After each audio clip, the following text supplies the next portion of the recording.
ধ্যাত, এই চাকরিটাও আমার আর হলো না। আমার আর বোধহয় চাকরি হবে না। কি ব্যাপার, মন খারাপ কেন? ভাই, দীর্ঘদিন ধরে আমি চাকরির ইন্টারভিউ দিচ্ছি, আমার চাকরিটা হচ্ছে না, এই জন্য মনটা খুব খারাপ। চাকরি না হওয়ার কারণটা কি জানতে পারি?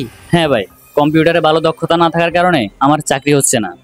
আরে ভাই, কি বলেন? আমাদের হাতিয়াতে এত ভালো কম্পিউটার ট্রেনিং সেন্টার থাকা সত্ত্বেও আপনি কম্পিউটার দক্ষতা অর্জন করেন নাই? কোন ট্রেনিং সেন্টার? রহমত আইটি ইনস্টিটিউট। রহমত আইটি ইনস্টিটিউট?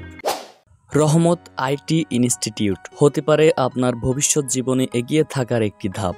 এখানে মাধ্যমিক এবং উচ্চ মাধ্যমিকে অধ্যয়নরত শিক্ষার্থী ও চাকরি প্রত্যাশী ভাই বোনদের নিখুঁতভাবে অ্যাডভান্স লেভেলের কম্পিউটার প্রশিক্ষণ দেওয়া হয়। এখানে রয়েছে টাইপিং থেকে শুরু করে office management, graphics design, freelancing, data entry programme সহ আরো উন্নত মানের কাজ শেখার সুযোগ। জীবনে ভালো কিছু করতে আমরা সবাই চাই, কিন্তু সঠিক জায়গায় সঠিক শিক্ষা অর্জন করার সুযোগ আমরা কয়জনে পাই? রহমত আইটি ইনস্টিটিউটের পরিচালক দীর্ঘদিন চট্টগ্রামে কর্মরত থাকায় অন্যান্য কম্পিউটার প্রশিক্ষণ কেন্দ্র থেকে দক্ষতায় অনেক এগিয়ে। কম্পিউটার শেখা হোক অভিজ্ঞ প্রতিষ্ঠানে। রহমত আইটি ইনস্টিটিউটের মূল লক্ষ্য শিক্ষার্থীদের মেধা বিকশিত করা এবং বাস্তব জীবনে তাদের সাফল্যের পথে এগিয়ে দেওয়া। তাই দেরি না করে আজই ভর্তি হয়ে যান সাগুরিয়ায় অবস্থিত কম্পিউটার ট্রেনিং সেন্টার রহমত আইটি ইনস্টিটিউটে।